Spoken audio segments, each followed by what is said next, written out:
Y reposó el arca en el mes séptimo, a los 17 días del mes, sobre los montes de Ararat. Y las aguas fueron decreciendo hasta el mes décimo. En el décimo, al primero del mes, se descubrieron las cimas de los montes. Génesis 8, 4, 5. La Biblia nos muestra en dónde reposó el arca de Noé, pero no dice específicamente en qué parte del monte Ararat quedó ubicada. Durante el año 1959, un fotógrafo turco volaba en un avión por las montañas del monte Ararat, y de pronto fotografió un objeto que tenía la apariencia de un barco. Después de ofrecer las imágenes estéreo, nombre tecnológico de la época, a varios científicos del instituto llamado The Geodetic Institute of Turkey, no podían creer lo que sus ojos estaban viendo en ese momento. Estas fueron las imágenes que fotografiaron en aquel entonces.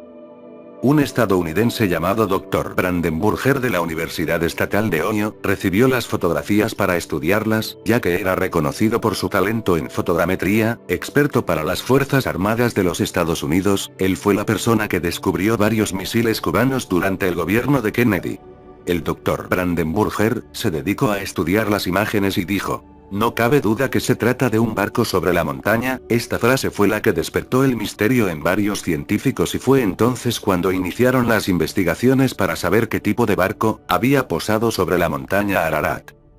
Aunque se había encontrado el arca de Noé, muchos decidieron no invertir dinero en este descubrimiento. Un hombre llamado Ron Twiat, un arqueólogo aficionado, vio una noticia sobre el hallazgo en la revista Life y fue entonces cuando decidió ir al lugar de los hechos en 1977. Este interés fue despertado, porque él decidió que toda la estructura encontrada merecía ser investigada con profundidad, para determinar si en realidad se trataba del arca de Noé como muchos suponían. Cuando el arqueólogo decide iniciar los estudios, se lleva la sorpresa que el barco se encuentra a 6.300 metros sobre el nivel del mar, pero lo increíble de todo es que el mar más cercano se encuentra de 200 millas del lugar.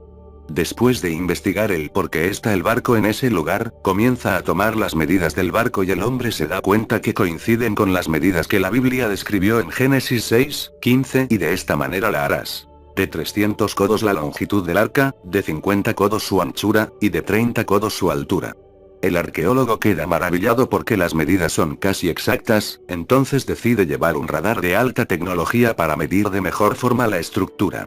Cuando hicieron el experimento las medidas no eran exactas, pero esto se debió a que el tiempo que tenía el arca de Noé de estar en la montaña, había arruinado los bordes que marcaban las medidas originales del arca. Aunque parecía que el descubrimiento marchaba bastante bien, resultó que el arqueólogo encontró en los alrededores del arca de Noé, pelo de color rojo y excremento de animales. Esto demostró que no se trataba de un barco corriente.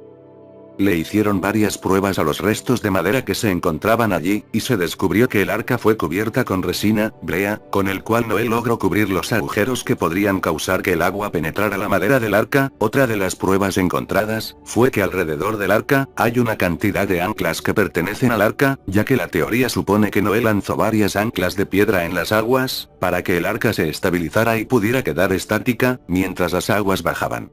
El arca de Noé es un descubrimiento hermoso, ya que afirma la verdad escrita en la Biblia y la veracidad de un diluvio en el mundo. Las pruebas fueron hechas y hasta hoy en día hay muchos canales de noticias a nivel mundial que muestran este testimonio. Que existe un arca en el monte Ararat, tal como lo describió la Biblia. Uno de los descubrimientos que asegura la veracidad del arca, es que alrededor de ella se encuentra un valle llamado de Valle Yoceil, que traducido quiere decir el Valle de los Ocho, en alusión a los 8 tripulantes que viajaban en el arca: Noé, su esposa, sus 3 hijos y las 3 esposas de los hijos. Allí mismo hay otro lugar que se llama Where the Oars Were Reversed, que traducido quiere decir cuando los remos fueron invertidos. Esto quiere decir que aún hay evidencia que Noé estuvo presente en ese lugar. Cuando leemos en la Biblia que hubo un diluvio universal, muchas personas quedan en duda, si ocurrió o no, ese diluvio que menciona la Biblia, pero cuando vemos pruebas científicas, vemos con claridad que la palabra de Dios es más real de lo que muchas personas imaginan.